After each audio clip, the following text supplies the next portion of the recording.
Hello people, it's been quite a while since we've done one of these, but definitely need to get on top of it before a lot of time goes by, and it'll take a few videos to do what we need to do, hopefully only two. But just a little worried about stuff. Putting up pictures has been a little bit of a task lately. My camera, the exposure doesn't work, so I have to take videos, so I have to take a snapshot from each video that I take to make a picture, and I haven't been able to start doing that yet or devote enough time to get it underway and do the first few parts with it, which are going to be the hardest, and then once I get it down, it'll be easy to do. So that's why there's no pictures, and it's just been enjoying the time here, and I'm sure I'm going to do a lot when I get back home over Christmas, but I want to have most of it up way before then. Also, just with work happening, I have finals, actually I have two finals on November 25th, so those are coming up, and have a lot of work to work on, and just it's actually more to improve my German and everything like that.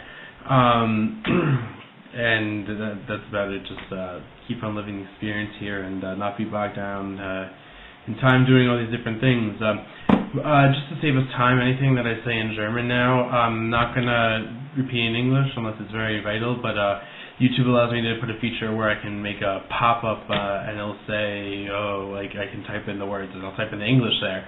So I'll type in the German and the English, so you can understand what I'm saying, but it's just a waste of time. So wenn ich etwas auf Deutsch sagen, dann könnt ihr es auf typen on YouTube. So, alright, so over this time that I went to Vienna, called Wien in German, and the name of the city is Wien, Berlin for a weekend, and also to Frankfurt for a day to go to places, but that'll be the last part.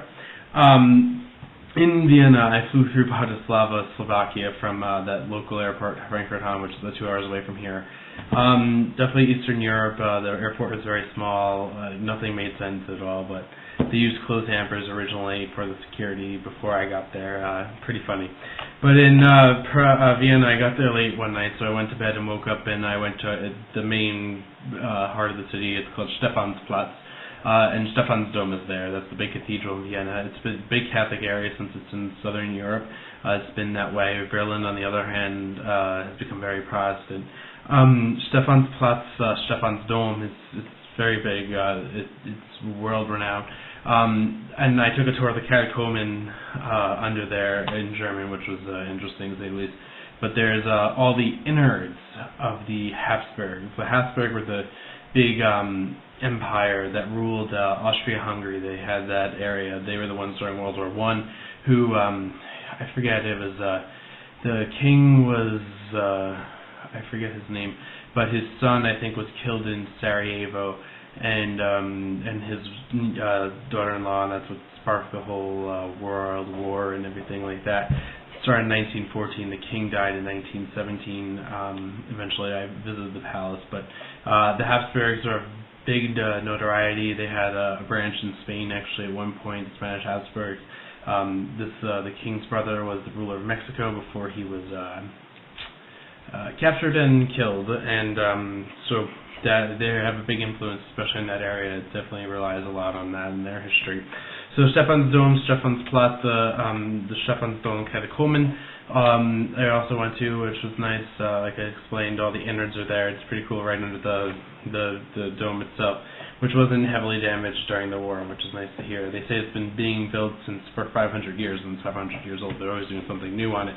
After that, I wanted to attend the wanted to attend a performance by the world-renowned Spanish Hofreitschule.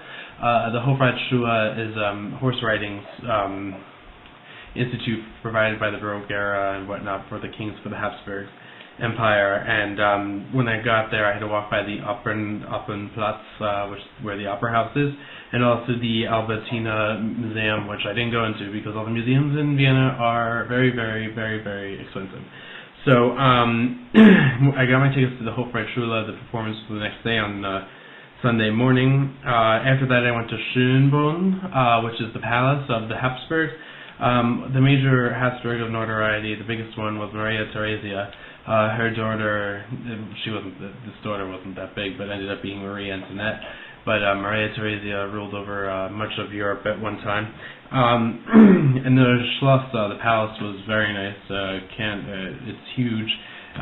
Went inside, but it's saw all that stuff from the Habsburgs, since they're relatively recent in terms of world powers. It definitely has a lot of feel of the 20th century there. But the gardens are huge, and I spent the whole entire afternoon there wandering around. It's amazing how these palatial gardens exist and are kept up and used by everybody. And this isn't the only palace in Vienna. There's actually one more very big one called Schloss Belvedere, but I went there the next day. So I spent the time there. Also, there's also a Marian school called Albertus Magnus Schule that I actually went and visited, but nobody was there. I was suggested by some Marianists from Chaminade to go and visit, but that didn't work out. After that, I went to Saturday night English Film Mass, which was very different. So it was my first English Mass besides being in Ireland, in Europe, and the Filipinos do things a little bit differently, but it was still Catholic, but definitely different, and it was in Stephansdom, so it was pretty cool going to Mass there. It was definitely the best way to see the altar, which was closed off during the day to the people, but this we actually used for Mass, which was nice. The second day, I went to the Spanish Hofreitschule. The horses, they did 9 different things. If I'm not mistaken, it was really, really nice. It's part of the whole complex, the whole palatial complex in the center of the city that now, I think, holds 4 museums, the Spanish Hofreitschule, and some other amazing things. It's very big. After that, I went to Prater Amusement Park, which Prater is very world-renowned, had the first Ferris wheel. They still have the original cars, which is basically, if you take like a trailer, you see those houses they have on the back of trailers, it's a house they're transporting or something like that, about probably 20 feet by 8 feet or so, and it just, those are the houses, and it just goes around in a circle, which is really funny. After that, I went to Schloss Belvedere for the afternoon. It was nice walking around. Also, very large gardens in Vienna. Schloss Belvedere. There was a lot of different types of statues, and I unfortunately missed out on a picture of an Asian woman groping the breast of one statue, which was pretty funny. And then that night, I walked around after getting dinner. I walked around all the places when it was dark out by like Stephansplatz, all the major places, Schönbrunn. The Museumsquartier was a big place. It has a lot of museums there, but like I said, they all cost a lot of money, but seeing it all lit up at night was pretty amazing, spending time around that, seeing how the dome is lit up and everything. The third day, they say something about Austrian doesn't live a proper life, as he doesn't get a proper burial.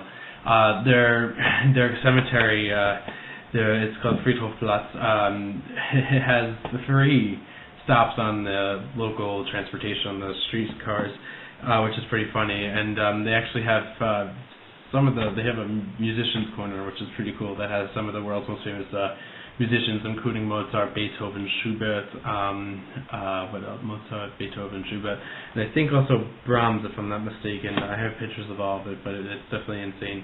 Also, after that, I went to the Kaisergruft of the Habsburgs, which is where all our coffins are, and pretty amazing what they put into the working of these people's coffins and how nice they are. But they have all of them starting back, I think, from the 1600s or so, of every single little Habsburg that was in Austria rule. So they don't have anybody that was married out like Marie Antoinette or anything, but anybody that was under the Habsburg, stayed in the Habsburg Empire, they have. Also, after that, I had some time before I had to go back to Bratislava. I walked around the Ringstrasse and the Kettnerstrasse, which are 2 of the big major shopping streets, and really hold the Viennese culture. You can see all the people. It's definitely amazing. Vienna. I definitely have more money, because you can't visit any museums or stuff, but you definitely need some time, because having tons and tons of museums is definitely something that you want to visit. There's a lot to do also in the surrounding area. Of course, in Austria, or that's what I can, as a whole, it's very amazing. Go to different cities, but that's about it. Got back to Bratislava, had a fun transportation back, but I got back eventually at 2 o'clock in the morning after taking off at, I don't know, I forget, but it was a long day of traveling, definitely. But alright, I'll do the next video, and I'll do Berlin and Frankfurt, but until then, ciao.